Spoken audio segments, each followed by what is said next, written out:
Welcome to Proudly Asian, a podcast series that tells bold and proud stories of Asians by Asians. I'm Isabel Wong, a financial journalist who wants to uncover the many Asian stories around us that are waiting to be told. There's never just one way to look at Asians. This podcast will take you through a deep dive into the life stories, struggles, and triumphs of young Asians around the world.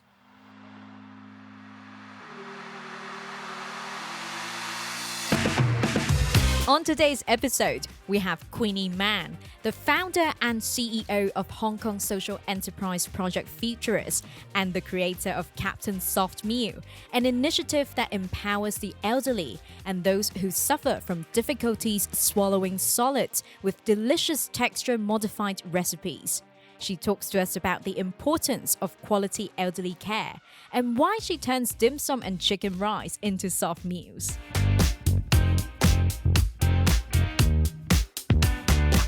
Welcome to another episode of Proudly Asian. Now, this month marks our very own Proudly Asian Food Month, where we will be in talks with Asian chefs and food entrepreneurs from around the world to learn more about Asian cuisines that aren't as well known. But for this episode, it's not something that you and I would expect, because we are going to talk about soft meal with an Asian twist. For those who don't know, soft meal is the kind of food that's designed for people with difficulties swallowing solids. But a lot of the time, there aren't many options out there for people who can't eat solids. And our guest today created an initiative to make soft food enjoyable for elderly people and hospital patients. So let's find out more about the concept. Let's welcome Queenie. Queenie, welcome to Proudly Asian. Hi, Isabel. Hi, everyone. So we are definitely going to talk more about, your initiative and the concept of soft meal, how you integrated creativity into soft food for elderly people. But first of all, I would like to get to know a little bit more about you. So I do ask every guest of mine on this show the same question. So who are you, what are you, and where did you grow up? My name is Queenie. I was actually born in Germany. My parents, they immigrated to Germany in the 1980s. So they started out as restaurant owners, Chinese food, of course. So I grew up during my childhood, apart from going to kindergarten and playing at the playground, I spent a lot of time at the Chinese restaurant that my parents own. I remember sitting behind the bar and eating waffles that were used for ice cream sundaes. So that was a part of how I grew up. And I moved back to Hong Kong when I was about 7 years old.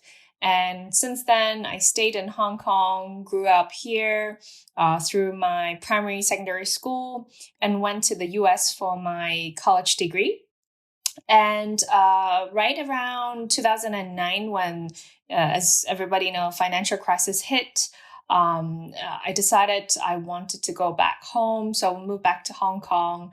And I started a career in brand consulting. It lasted for almost, I think, 9 to 10 years almost. And I really enjoyed doing it. Being a brand consultant means that I get to work on quite exciting corporate brands and consumer brands that are based globally and locally, from airlines to hospitality brands to mobile phones to retailers. So it was a really fun career for me. I enjoyed traveling. I loved the glamorous work trips, but again, it was pretty tough as well. Did some very exciting projects in Hawaii and in Korea and Malaysia. So it was a very good time. And I decided that I wanted to do something different with my career. So in 2017, I tried out, I helped my partner's company to rebrand a few of their projects. And one of the projects is focused on elderly services. And then it has really inspired me to do something different with my career. I wanted to do something so that I can make social impact. So I decided to resign from my former consultant job. It was quite scary because it was a major part of who I am as a person. And I was pretty much in my comfort zone for many, many years. So making this career switch was a really big step for me as well. But I decided to go with it anyways, because my mother always have this saying with me. She's like, if you don't try it, how would you know it wouldn't work? So I decided to go give it a try, and I joined my partner's family business. And of course, I did a lot of the beginning part of my work around branding and building new brands and revamping some of them. And then I decided to set up my own company, a social enterprise that is really focused on promoting the future of aging and positive aging through education, advocacy, and community service. And since then, I started this social entrepreneur journey. It's been a very interesting time, very hectic again, but very rewarding as well. So yeah, so I think that's who I am. I'm a typical ENFP personality, and I like being a campaigner really speaks to who I am as a person. I love doing things that has social mission, social value. I wanted to do something with my work. I wanted to achieve things that would actually help people. So yeah, that's who I am. Wow, that's very inspiring. And I would like to do a quick follow up question about your early years in Germany as well. I was just wondering, what was the Asian experience like in Germany? Did you grow up in a huge Asian community, or was your family kind of the only ones around? Oh, that's an interesting question. I grew up, I think we were the only Chinese family in town. Maybe, one of the few Chinese or Asian families in the town that I grew up in. So when my family operated the Chinese restaurant, I think we were the place that the it place. So everybody would go there for, typical Chinese dishes like sweet and sour pork and, all that. But yeah, we were one of the few ones.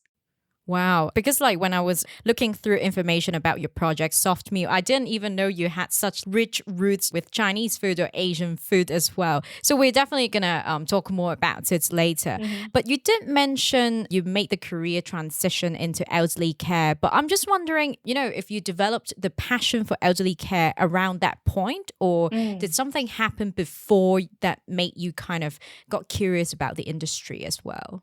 I think it was both an opportunity for me, and it was also my past experience with my grandmother. Interestingly, the company that I'm working in addition to my social enterprise, that company, the company I'm working in fact, they are running the elderly home where my grandmother used to. Like she used to stay there for about 5 years before she passed away. So I'm sort of like returning to like the place where she grew old and weaker. So being able to create change in the company and to really think about what aging means and what quality elderly care and quality elderly service means to elders of today, it has quite a significant meaning in what I do in my everyday work.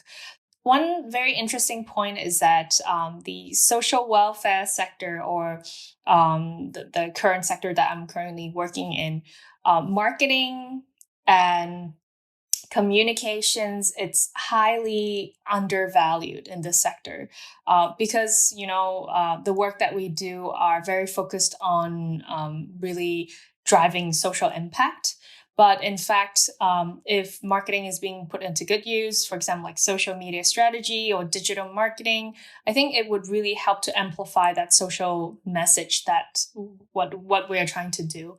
And I do feel like we could do a lot more in this area. So I decided, why not, put my experience into good use and perhaps do something with it.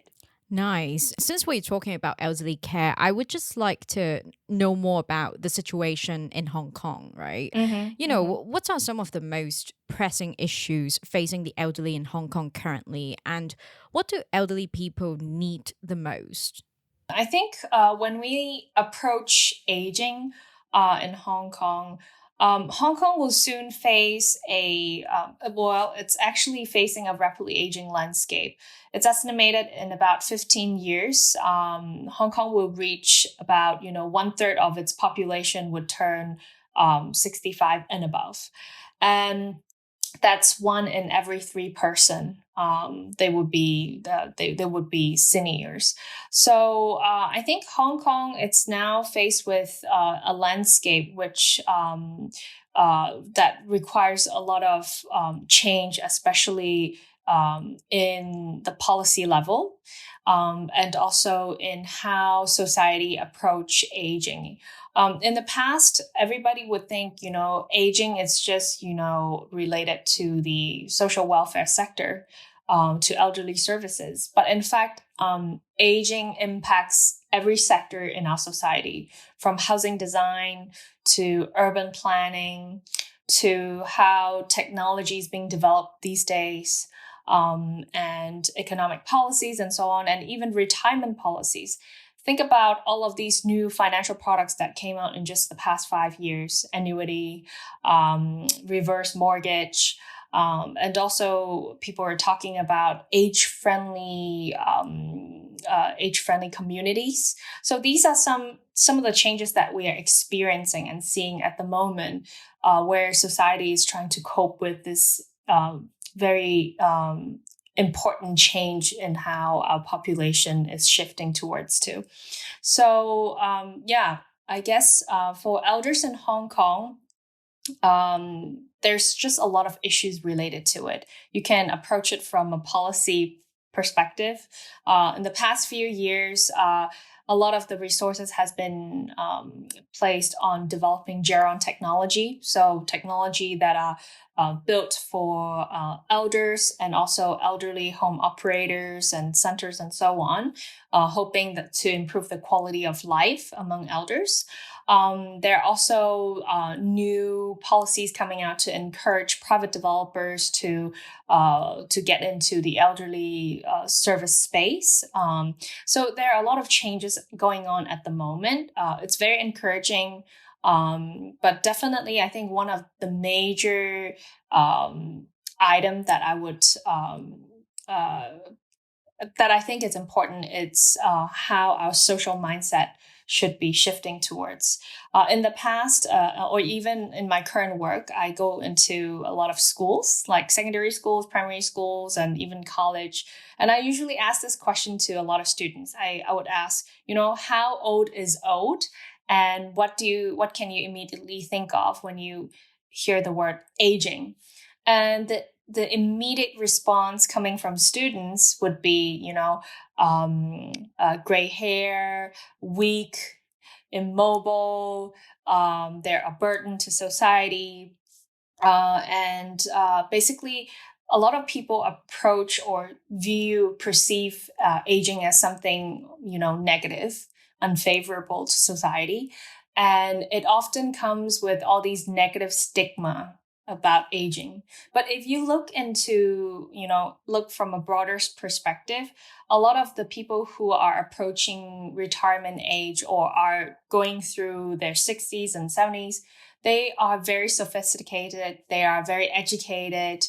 They have, very strong purchasing power, and they know exactly what they need in life. So when we look into aging, we have to see how consumers are changing these days and what is actually relevant for them.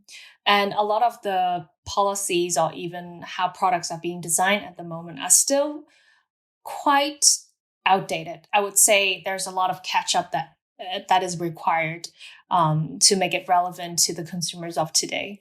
Previously, you have blogged about other countries and what Hong Kong could potentially learn from them. You specifically blogged about Denmark, and also you mentioned a bit about Japan, which is, of course, known for its silver economy, right? So, are there any lessons that Hong Kong could learn from these countries? I think definitely there are a lot of areas where we can learn from Denmark or the Nordic countries. In just the past few years prior to COVID, I get to really travel to places like Denmark, Finland, Belgium, and Japan. We would do, trips to Japan 3-4 times a year just to look into, the elderly care sector in terms of how they operate elderly homes, how do they innovate from products and from a service perspective. And in fact, there's so much more we can learn. I think one very good example is from Denmark, where they focus a lot, especially when they think of elderly services, they focus a lot on really the sense of autonomy, and also in terms of how to make sure that elders are aging in place independently, yet also providing them with, the community support that they can get. There are a lot of what we call intergenerational communities where people of different ages and backgrounds, they all, sort of cohabitate in the same area. And there are also a lot of pilot elderly homes where they test out these new germ technologies in these home settings.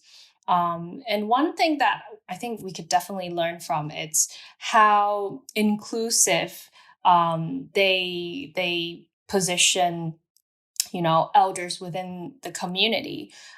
Their elderly homes are actually open to the community, and people, from the neighborhood, they can go in to the elderly home area any time of the day. And it's more like an open canvas, like a college style sort of living setting. And I think that's something that's very nice to have. In Hong Kong, a lot of the elderly homes, they are not open to the public, obviously. And a lot of elders, if you notice, a lot of elders, they are in fact living within the city, like in very old buildings on the first or second, third floors. But in fact, they don't really get to go out basically anytime they want. And so there are a lot of things that when we talk about, aging in Hong Kong, a lot of the elders are being marginalized, socially marginalized. And I do feel like, being an elder person in Hong Kong, there are a lot of things that we could have done better to really restore the sense of dignity, and also to provide them with really quality aged care. Right. And compared to the best examples, right? Like you mentioned Denmark, does Hong Kong even have a chance to get there? How far is Hong Kong compared to the kind of Yeah. quality of service that they have in Denmark? Similar to a lot of the advanced, developed cities or countries around the world, Denmark and Finland, their population has already reached, almost like 20 plus percentage are in their 60s. But one of the things that they do really well is that their social welfare policies, and how much effort or expenses are put into the social sector. It's incomparable when you compare it to the current situation in Hong Kong. Their taxation, it's almost up to 50%, and a lot goes into social welfare policies and benefits. So essentially, a lot of the elders or retirees, they're expected to live a rather good, quality life as they are aging or going through this process. But in Hong Kong, a lot of, as you know, that a lot of the resources are not being placed in this area. So I think if we want to catch up, I think there's a lot of work to do. And one of the things that we need to do is really through education and advocacy, really think about, what aging means to society, and how we can bridge, people of different ages. And like you said earlier, it's a silver economy. There's still so much more we could do with this sector. Yeah, definitely a lot of work to do. And I know you're very hard at work in terms of advocacy for better aging in the city. And one of the projects that you do is Captain Softmeal. So I would like to know more about that. How did it all start for you? And how did you come up with this concept? Yeah, very interesting concept, right? Everybody would, when they first heard of, Captain Softmeal, they would be like, what? And I have this really bad joke. I usually tell my friends, so after Captain America, if you type in Google after Captain America and Captain Marvel, it comes Captain Softmeal. It was a really bad joke. But so the whole thing was we started this mascot called Captain Softmeal in 2018. Back then, so I first started out in, the elderly home sector, and I was working at the elderly homes, visiting different, NGOs or private operators. And I realized that a lot of elders who suffer from swallowing difficulty, or what we call dysphagia, they are faced with very limited options in terms of meals or diet options. And a lot of the times when they go through swallowing difficulties, they're given, pureed food like porridge or just blended meals. And you can't really tell, what the original meal is when it's all blended together with different colors and so on, and different flavors all mixed together. And that leads to a number of issues, from lost in appetite to malnutrition, or even, aspirated pneumonia and so on. So I started to think about, how could we raise awareness on this issue? Because it is actually, dysphagia is not a disease. It's not an illness. It is sort of a symptom or a geriatric syndrome where you go through as you're going through the aging process. And also, if you go through other issues such as head and neck cancer or Parkinson's or dementia and so on, you may have difficulties in swallowing.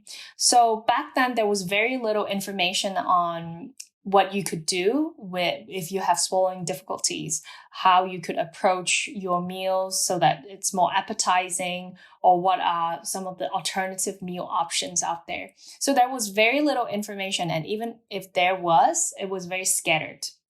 And so I decided I wanted to create a platform where I can gather all of these information, from recipes to cooking resources and or health information. And I was thinking, this is quite a serious issue, but I don't want it to be too boring, and I don't want it to be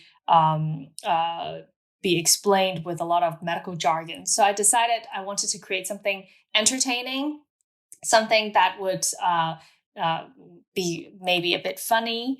So I created this Captain Softmeal cartoon. It's first started out as a male captain, and then later on, my colleagues, they were saying like, hey, how about draw you?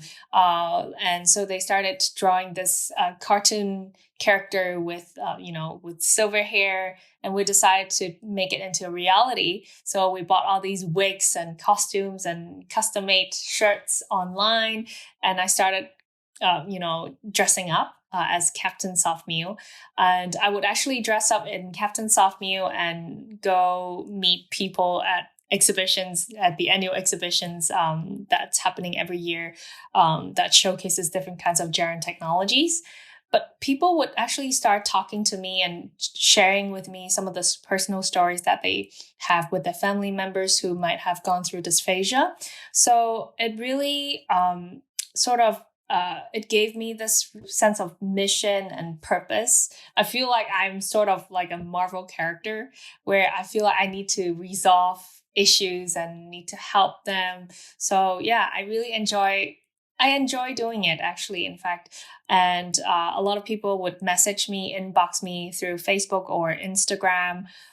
They would just send me a message and they would share stories on, how their parents are facing, what issues they're facing. They would ask for tips, cooking tips. They would actually come to our studio for cooking classes. So we host regular soft meal cooking classes at our studio in Hong Kong. And yeah, I would actually meet them in person. And, it's very interesting because the work that I do, in fact, it touches life. And I feel like I could impact, a person's quality of life in some way. So it really gave me this sense of mission and purpose in what I do. And as I was scrolling through photos about the project, I find that like the recipes are so interesting because you actually turn dim sum into soft meal. Yeah. There's like siu mai, there's like chicken rice that's also soft meal. And then as I was going through the pictures, I was just like, wow, I mean, how do you do that? So what are some of the usual techniques that you guys use in creating these beautiful soft meals? So, in fact, if you look into this word soft meal, it's sort of a created terminology that was a result from, how this category was born. But in fact, this category, what we call care food, it has been around for many years. In Japan, it started out in the 1980s. And care food is available pretty much everywhere around the world, from the UK to Australia to the US. Each country and each culture, they use somewhat a different technique. For example, in the Western countries, usually they use a lot of starch-based formulas to make molded food. They would use, pipes to squeeze out different kinds of, it's almost like a mashed potato texture. But in Japan, they've been using, a soft meal enzyme for quite a long time already. And it creates this gelatin texture that feels like mousse slash jello. So the texture is very soft. You don't need to chew. Once you put it in your mouth, it just, you just need to mush it with your tongue and your oral area, and it would be very easy to swallow. The texture, it's almost like pureed food, but it has a shape. It could be molded into a shape. So yeah, we use this Japanese technique using soft meal gelatin enzyme. And what we do with it is we just blend regular food, let's say cooked siu mai. We just add water, enzyme, and then we would just blend everything in the processor. And we would then transfer it to a pan to heat it up until it reaches the boiling point where it activates the enzyme. And once it's there, it's in the right consistency, then we would just turn off the heat, and then we just pour it into molds, silicone molds, and instantly it would form into a shape. You don't even need to put it in the fridge. So it's not like gelatin where you need to put it in the fridge so that it solidifies. For soft meal, it's more like a warm mousse type of texture. So but you can mold it into any shape you want. So we have done it with dim sum, like hagao, siu mai, and then we have done it with, the very famous Cantonese barbecue pork char siu fan, and then chicken rice, and anything. You could just imagine anything that you eat, on a regular basis, we could turn it into a soft meal texture. Do they taste like the actual chicken rice or like char siu? Yes, because we use that ingredient to, just modify the texture itself.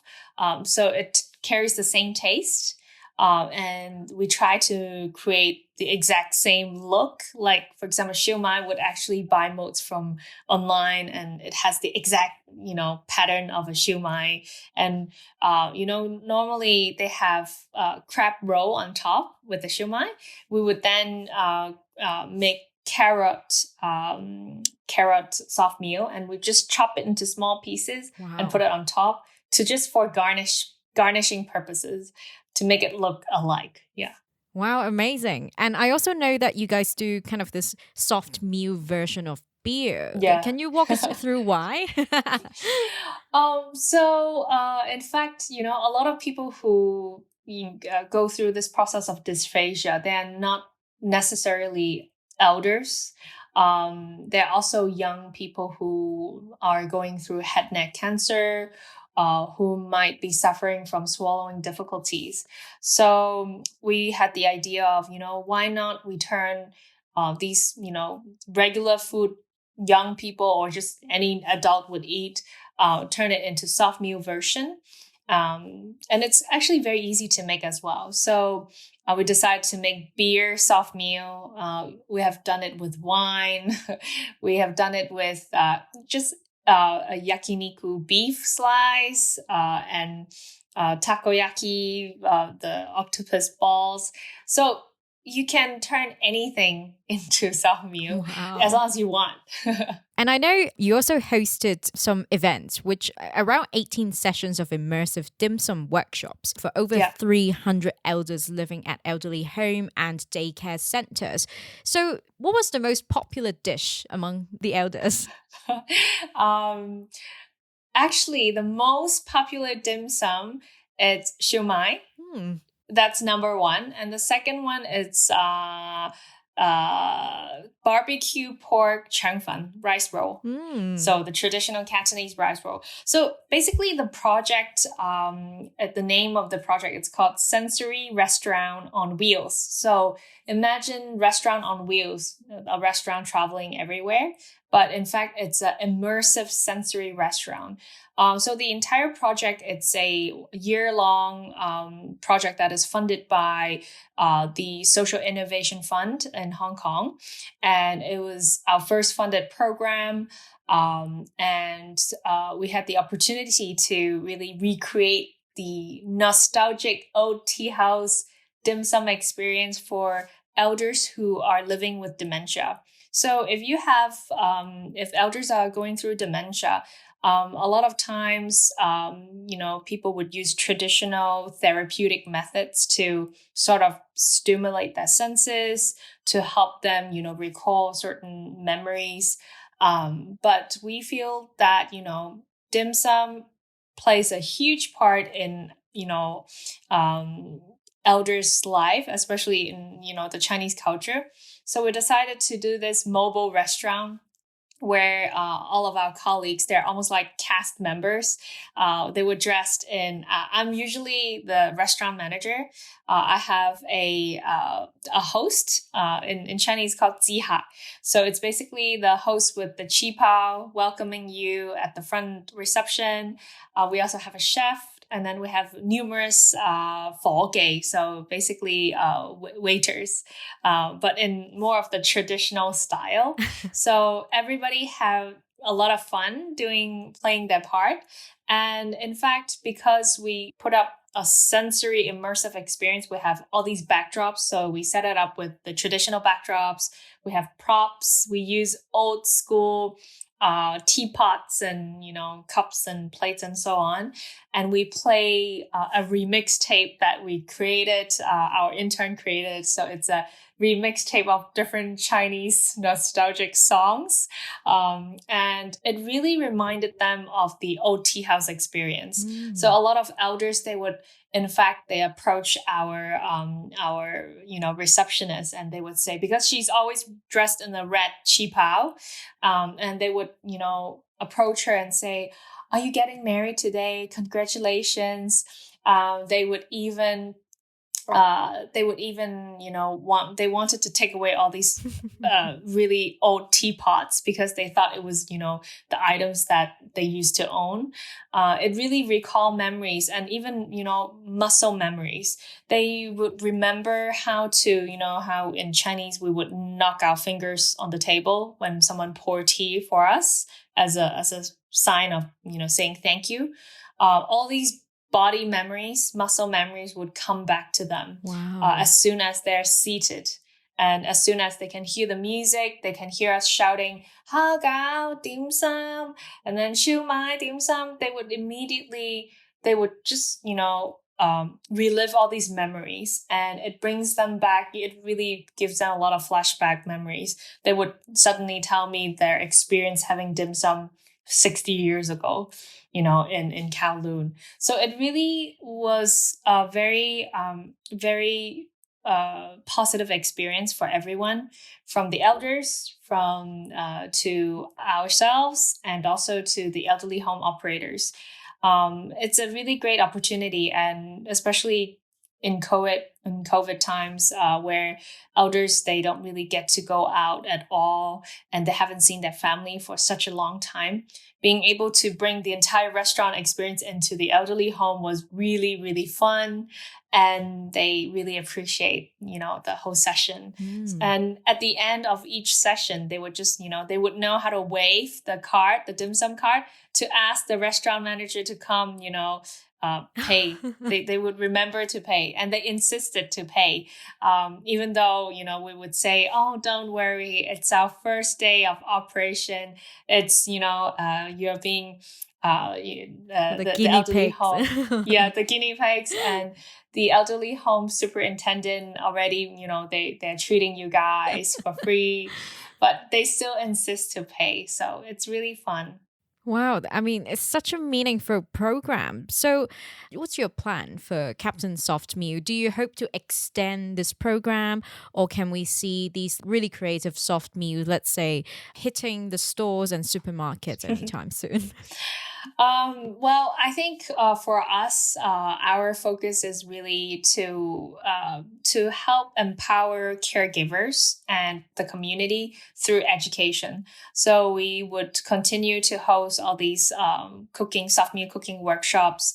We would go into school campuses to also teach students how to make soft meal, and through food, we would talk about empathy, and we would address issues on aging. And we would continue our work in this area, especially on advocacy and so on. We actually thought about, doing prepackaged food, or, opening a restaurant at some point of time. But in fact, it's a very difficult and very highly competitive area. So I think for us is really to focus our work mostly in education. And through education, we're able to empower more people to have this skill set. And I think that's very powerful. I mean, there are a lot of different food products out there that are substitutes, and also there are also more and more operators getting into this space to create ready to eat food and so on. But I do feel like, what's even more powerful is when a caregiver get to do it, to create these soft meal themselves, and really be able to, turn their regular home comfort food into a soft meal texture version. So I think that's, for us, it's more meaningful. So we'll continue in our area in this direction. And as for the sensory restaurant on wheels, we would love to make it a regular program. Although our fundings are ending soon, but we hope to continue this very meaningful community program through corporate sponsorships, or even through, charity means. So yeah, we would like, audience to support this as well. Yes, I'll definitely share some contact information and your website and social handles on our Proudly Asian Instagram page and also other social channels so people could look you up and find out more about what you guys do for Captain Softmeal. But you have such a huge mission and a lot of work is required. I mean, you're everywhere. You're very hands-on with every project that you work on. So I'm just going to ask you because you wear a lot of hats. You are a CEO of a social enterprise and you're also a managing director of multiple businesses, including nursing homes, elderly care services, hotels, and property development, while teaching soft meal classes and dress up as Captain Soft Meal to promote the concept. So, how do you find time for all these, Queenie? I don't. In fact, I just had 3 hours of sleep last night because I was trying to work on a funding proposal for our social enterprise. And I just finished working at the elderly home, having, operations meeting, talking about, what to do with some of the residents or residential programs that we're developing and, development directions of some of the elderly homes. It's a lot of work, to be honest. I try to find time for myself, but it's been quite difficult. For me, going back to the very first question, who am I? I do feel like, a lot of the work that I do define who I am. It sounds sad, but I do consider myself a pretty hardcore workaholic. And I guess it's also my personality. A lot of the work that I do really speaks about who I am. And it's been difficult to, strike a balance, but I do feel like, I'm still young. I'm in my mid 30s. I feel like I still have the energy and the drive and the passion, and I have the commitment to do what I'm passionate about. So I try to, do a little bit of everything in everything. So, I feel very lucky to have this opportunity to do what I do and do what I love. And yeah, I guess, be open about, opportunities and, just, go for it. Our listeners and myself are definitely very lucky to have at least an hour of your time.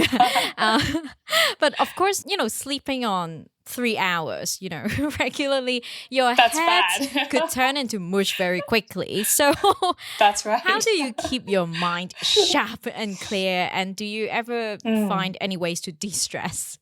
Good question. So I really I love music. So music, it's with me all the time. I love dancing. So it really helps me to de-stress in a way. Dancing, not like Latin dancing, but dancing like to hip hop songs Wow. or R&B pop songs. Just, not formal, not trained, but, just, moving and relaxing, listening to the tunes and grooving. I think that helps me a lot. I do, weekly yoga. I'm not a very sporty person. I love to cook. I spend usually, if I have time, I love to just, do a lot of cooking, cook for my friends and my family. And I have 2 pets. I have a Frenchie and I have a King Charles. So I spend time, just playing with them. It really helps to distress.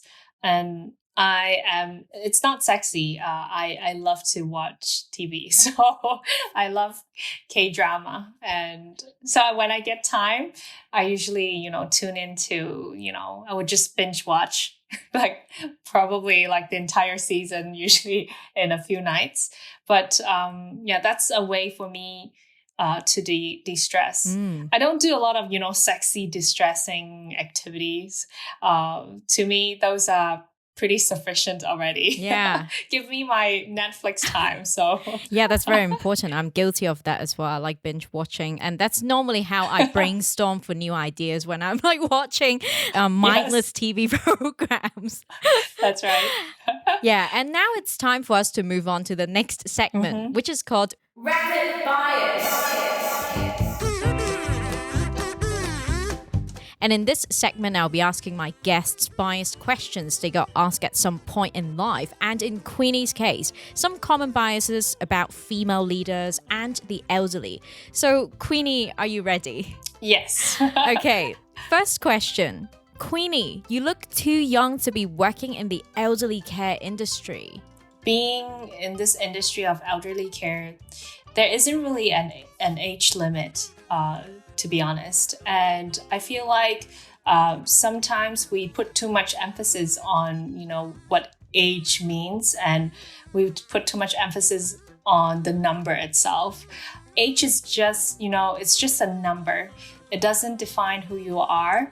It doesn't limit your ability. You can still be, still be a younger age or older age, but you can still, do things that are beyond the definition of your age limit. So to me, there is no age requirement for being a managing director, definitely. As long as you know what you're doing and you're, working responsibly as, within the company, taking care of your colleagues and taking care of your clients, I think that's sufficient enough. And age should never be a requirement of, in this position. And I guess that kind of answers another biased question that you get asked as well, because I know you mentioned people have said like you look too young to be a managing director, and people question if you know what you're doing. The next question, getting old is sad and pathetic. Yes, a lot of people, especially younger people, they do have this very strong negative stigma or, this association about aging. And it makes me sad, in fact, that they perceive aging in that way. I think a lot of this perception is related to what they see on the media. And, there was a time when the elderly care industry is associated with a lot of negative news. And a lot of these negative news are related to elderly abuse or even, just poor work ethic within the industry. But, that was just a very few example in the industry that created this major negative perception. So to me, aging, in fact, it's not sad. It's definitely something very positive. Not everybody gets to go through the aging process. To be honest, if someone gets to go through this aging process, you should, you should just, go for it and embrace it and do what you love. So next question. Elderly would not know the difference. Why waste time making these delicate molded soft meal? Yes, a very sad response, right? It's actually from a chef, a number of chefs, not just a chef. So I remember when I first started, promoting dignity dining and, soft meal as an alternative to pureed food. I remember I was doing a lot of trainings at kitchens within elderly homes. We would just walk in, march in, and, we would explain, the difference between pureed food and molded food, and we would explain the techniques of how to make soft meal. And I would be criticized usually by chefs, saying that what we are doing, it's just adding extra burden to the everyday workload, and it's a waste of time. People wouldn't know the difference, especially elders. Why would they know? It tastes the same anyways, and they're not, as long as they're not choking, then we're not going to, do anything else different. It's very sad to see how they would approach aging, especially through meal services. Of course, it might be just a few chefs who are thinking that way. A lot of chefs are also very encouraging and positive. They would actually think of new recipes and they would develop new things. They would actually text me on a day-to-day basis telling me, hey, look at the soft meal that I made. It looks really pretty. And we would, exchange thoughts on, how we could do better. But yeah, again, it's sad to hear when chefs say that. Yeah, I mean, to think that when I'm older, if I would be deprived of my favorite food, it would be quite sad. Exactly. And next question, elderly homes are horrible. I'll never live there. That's a frequent response and a common response from a lot of people who are near their retirement age. In fact, a lot of people, when they think of elderly homes, they're still thinking of, very crowded space, a lack of privacy. They would imagine, there's no self-autonomy that would, and, you won't be able to do the things that you like or enjoy. In fact, there are a lot of new elderly home settings or communities that are focused on really restoring dignity and really creating this sense of community, as well as focusing on enhancing quality of life in Hong Kong. I guess a lot of these operators are inspired by how well the Nordics or Japan is doing, and they want and also because they know that, consumers are changing, they're evolving. And if we continue to, provide or create elderly homes that are of the older or traditional model, it might not be relevant to what they want. Things are different now, and operators are aware of, the evolving needs of consumers. So I am very optimistic about the new homes that are coming out and how the government policies are evolving as well to make sure that that people get to enjoy quality homes and get to age in place and live well. And finally, just buy the cheap ones. Don't spend too much on old people. Yes, again, a very sad response. I remember when I first joined the elderly care industry, I've actually heard families or caregivers saying that because they feel like, elders within their family, they may not stay around for long. So they believe that, the things that they need shouldn't be too expensive, or they shouldn't pay attention to the quality itself.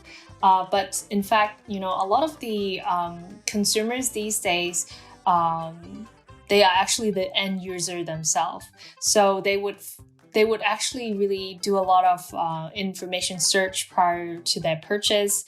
They would focus on quality rather than the price. In fact, consumers are very smart these days, and information is very transparent. So people are changing, and definitely it's important that I think even if somebody is going through the aging process, they still get to choose what really, what is really good for them. Thank you so much for playing this round of Rapid Bias, Queenie, and raising awareness about quality elderly care.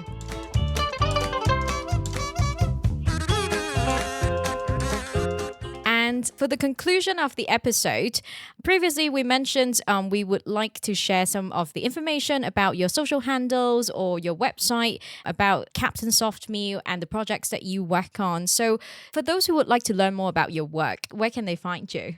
Wow, you can find me on a few Instagram accounts. So if you are interested in our work, especially in promoting the future of aging, you can go check out our website, www.theprojectfuturus.com. Our IG handle and Facebook account, it's also The Project Futurus. If you're interested in learning more about dysphagia and texture modified meals and how you can help family members or friends who might be going through swallowing difficulties. You can go check out our website, www.captainsoftmeal.com.hk. Sorry, it's all in Chinese, but you can go check out our IG, which is Captain Softmeal, or our Facebook. There are a lot of amazing and delicious soft meal dishes and pictures. It's a foodie page for soft meal.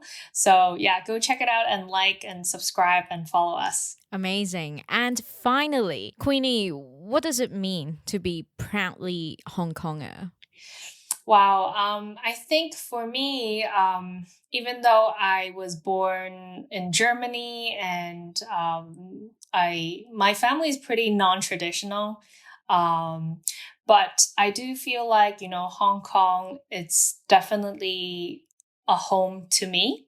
There's no other place like Hong Kong. I think the reason why I came back to Hong Kong is also because it feels really close to me.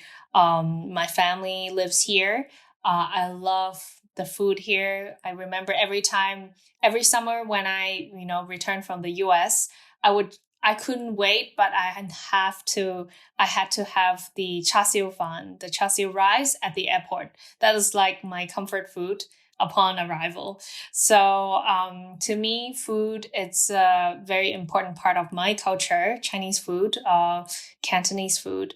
And people in Hong Kong, they have a lot of what we call 人情味. So this sense of, I think people are very well connected here in Hong Kong.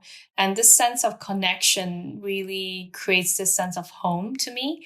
And yeah, I'm definitely proud to be a Hong Konger. And yeah, Hong Kong is my home. Hong Kong. Yes, Hong Kong. Thank you so much for being on Proudly Asian, Queenie. It was nice chatting with you. Thank you very much. That's it for this episode of Proudly Asian.